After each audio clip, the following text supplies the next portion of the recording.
Fine, I'll show you how I draw, and I'll briefly explain the process, like a little bit. And usually, I draw with a finger and the phone, but today we're accompanied by a new friend, the Parblo Intangbo X7 pen tablet. Thanks a lot to Parblo for letting me try their product. Let's unbox. Alright, so here is the box, and oh my god, the packaging is absolutely adorable. It's like the first thing I noticed when I received the package. I absolutely love the design. And here is the pen tablet. It's kind of lighter than I expected, but it's a good thing. It makes it very easy to bring anywhere so I can draw whenever and wherever. And by the way, I got the teal one, but it also comes in pink and black if you want other colors. Anyway, here are some instructions. Gloves. Just wear it. Nice. This is the stylus pen. These are the pen nibs. I think this is the stylus case. Cleaning cloth. This is some kind of warranty or something. And obviously this is a quick start guide. This is the cable. And I think that's it.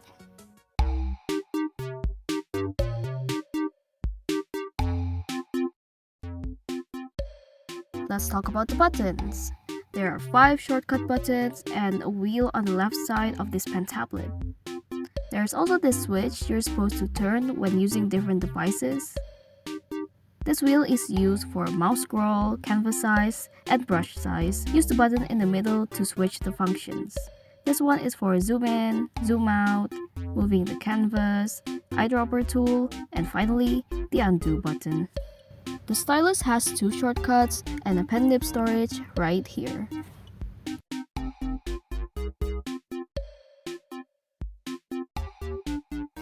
Alright, let's start off with a reference I found on Google and Pinterest. To be honest, it's really hard to get used to drawing with a pen tablet for the second time in my whole life. Props to those who do use a pen tab. I literally don't know how you guys do it. I started sketching immediately without really thinking about the composition, since I'm just directly copying the reference. And you all keep asking what brush I use, but it's just a felt tip pen. Although since I'm using a stylus right now, I switched to dip pen because it supports pressure sensitivity. Now it's time to lay the base color. I like to use colored backgrounds since it can subconsciously affect the colors I use while rendering. The pink background makes me lean towards cooler colors like pink and blue and purple. Basically this part of the color wheel. And if you find that your colors are ugly or if you're picking things randomly, it's completely fine.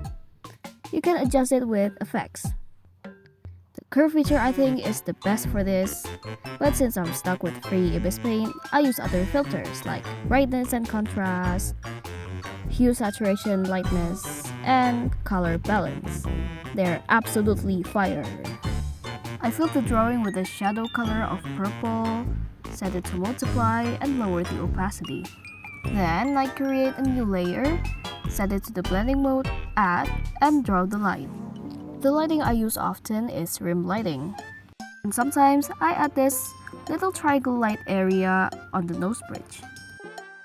In this piece, the light source is supposed to be behind her, but some areas like her hands are a bit inaccurate since I heavily based it on the reference. Now it's time to render. How do I explain it? It's a bit complicated. Maybe I can share you some tips instead. Like, be confident. Draw outside your sketch, cause lines can be quite confining. You don't have to follow the sketch religiously. Don't be afraid to redefine them. Change the shapes, add more detail. Just liquefy them all over. Then I put all the layers into one folder, make a new layer from it, and start balling. And the goal here is to add as much color variations as possible, at least for my art style. I color pick an area, change the hue on the color wheel, place it somewhere in a triangular shape, and repeat. I learned this method from Blue Biscuit a really long time ago. I just keep color picking areas and cleaning them up to add details or to make sure the shape is comprehensible. I like adding darker and more saturated lines around the shadows as a transition. I think it's called the Terminator line, which is the line that appears as a transition from the shadow to light. Yeah, I think that's it. Although I feel like this is kind of basic, bland, however you call it, and after looking at it for a while, I think this drawing lacks shadows. So I went through a second phase rendering. I applied a multiply layer with a gradient yellow, pink, and blue for color variation. Then I look at the drawing, like for example, the sleeves. What color is not there? I rarely use green, so I avoid that obviously.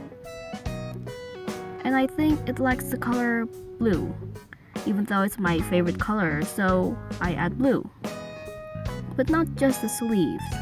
I add it on the hair, face, hands, and everything that is not blue.